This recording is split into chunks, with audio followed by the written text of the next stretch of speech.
Best midfielder of east Bengal are not for all time? আপনার মতে কি, আপনি ইস্ট বেঙ্গলের একদম বেস্ট মিডফিল্ডার নাকি? না এরকম ভাবে বলাটা যায় না, কেন অনেক প্রজন্মের পর প্রজন্মের প্লেয়াররা এসছে, অনেক বড় বড় ফুটবল প্লেয়ার এখানে খেলে গেছে।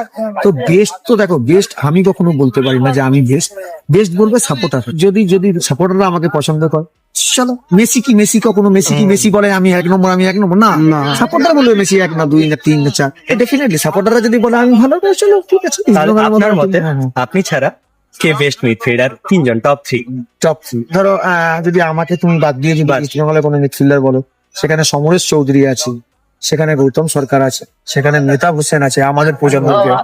তো আরো আছে মিডফিল্ড, আলভিটো ডিকুনা আছে, আরো কত বলে বিকাশ পাজি আছে, আর আরো আরো আরে সবার থেকে ভালো যতগুলো নাম বললাম, ওয়ান অফ দ্য বেস্ট আমার দেখা ভারতবর্ষের ফুটবলে সর্বকালের সেরা প্লেয়ার কিষান মুদি। অত বড় প্লেয়ার আর জন্মাবে না, আর জন্মায়নি, আর জন্মাবে না। Thank you sir. লেজেন্ড জয় সচিন তোমরা শুনে নিলে।